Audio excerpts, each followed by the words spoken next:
The Lord be with you. and with your spirit. A reading from the Holy Gospel according to Luke. Glory to you, O Lord.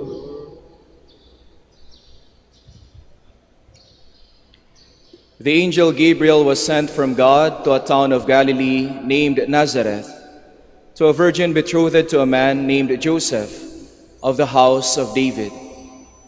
The virgin's name was Mary.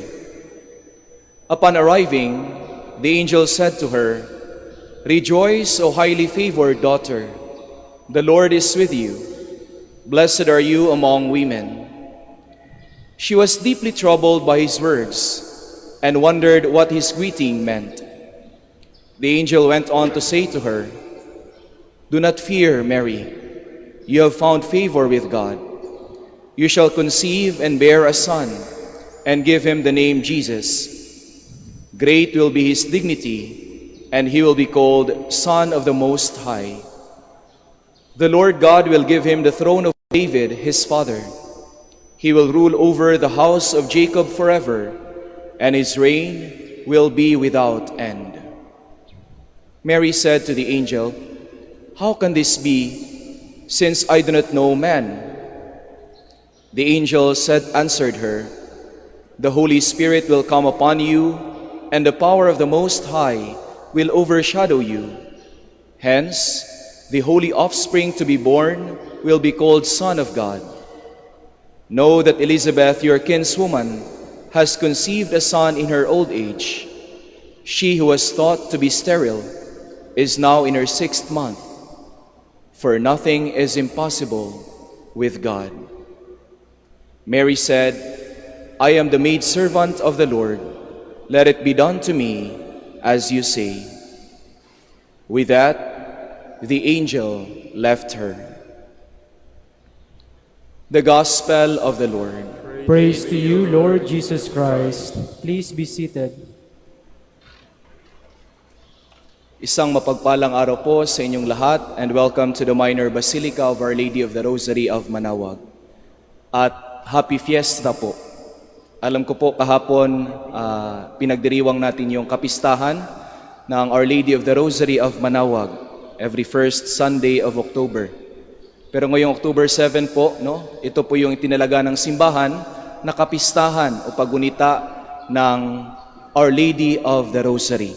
Sinabi na sa introduction kanina sa morning prayer, ito ay upang gunitain ang pagkapanalo ng mga Kristiyano laban sa mga sumasakop na mga Ottoman Turks noong 1571.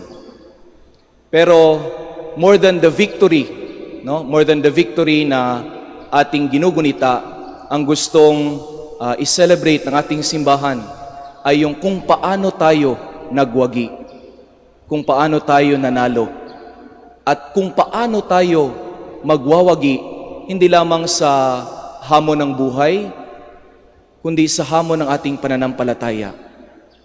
Kaya ngayong araw, ginugunita natin ang Our Lady of the Rosary. Noong 1571, nanalo sila sa pamamagitan ng rosaryo, sa pamamagitan ng pagdarasal. Ngayon din po ay mananalo tayo, magwawagi tayo sa hamon ng buhay at sa ating pananampalataya sa pamamagitan din po ng rosaryo. Alam niyo po, bago pa ako pumasok sa Dominican Order, ang laging sinasabi sa amin ng mga madre, yung mga kataga ni Saint Dominic, Santo Domingo de Guzman. At isa sa mga kataga na attributed kay Saint Dominic na hindi ko po talaga malilimutan ay yung linyang, "Arm yourself with prayer rather than a sword." Arm yourself with prayer rather than a sword. Siguro sa Tagalog masasabi nating protektahan mo ang iyong sarili sa pamamagitan ng dasal at hindi sa espada. Kaya nga nung pumasok ako sa Dominicano at binigyan ng habit yung sinusuot po namin, sabi ng isang brother sa akin, "Alam mo ba kung bakit nasa kaliwa natin yung rosaryo? Kasi yan yung sandata natin." Diba? Pag mga knights, dito nilalagay yung sandata, yung espada. At yun yung hinuhugot kapag nakikipaglaban.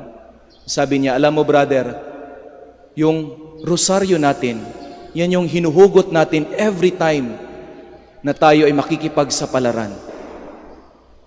The rosary.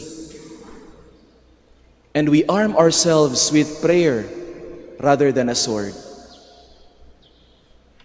We arm ourselves with prayer rather than a sword.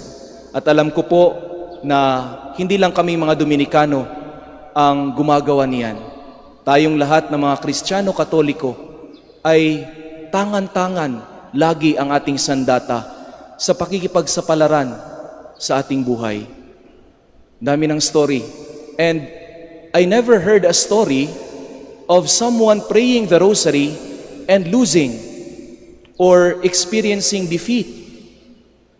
Lahat po ng mga nagro-rosaryo at nagdarasal ng rosaryo ay kailanmay hindi natatalo. Lagi pong nagwawagi. Wala po akong narinig na sabi, brother, alam niyo po, nagdarasal ako ng rosaryo. After ko pong magdasal ng rosaryo, ako po ay naging makasalanan. Wala pa po akong narinig na ganun. Alam niyo po, brother, every time na nagro-rosaryo ako, I always feel that peace. I always feel that consolation sa aking buhay. Alam niyo po, brother, nung simula kong magdasal ng rosaryo, nagbago ang buhay ko. Nung kaming magpamilya ay nagdarasal ng rosaryo, nagbago ang buhay naming bilang pamilya. It's the game changer in their life, in their family life. Kaya lagi kong sinasabi sa mga magpapakasal na ini-interview po namin, nagdasal na ho ba kayo? Alam ko pong pinagdasal niyo yung gusto niyong makasama habang buhay. Pero nagdasal na ho ba kayong dalawa? Narinig niyo na ba yung boses ng isa't isa na nagdarasal? Kasi yan po magpapanatili sa inyo, sa inyong buhay, sa inyong bukasyon. Gayon din po sa mga magpapari.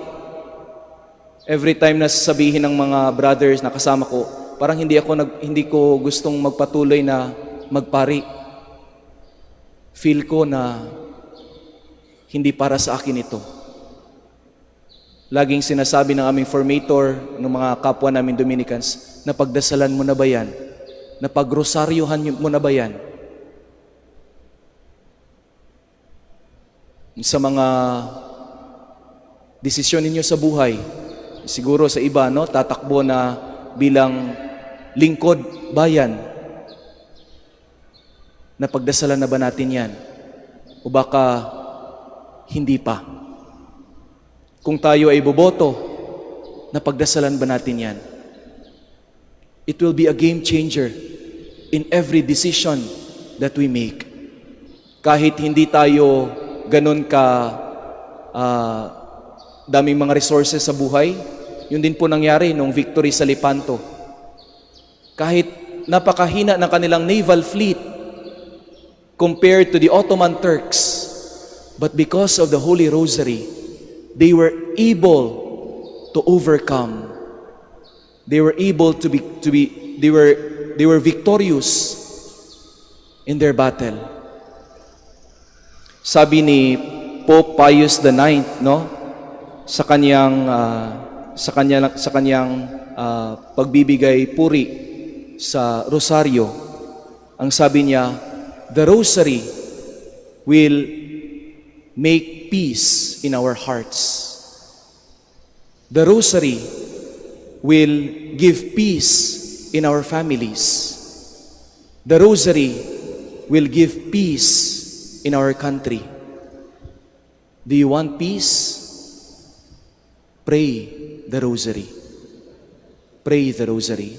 At kami pong mga Dominikano, bilang mga promoter ng rosary, ngayong araw po at 7 p.m., ngayon din po sa ating mga sumusubaybay online, kung nasaan man po kayong dako ng mundo, at 7 p.m.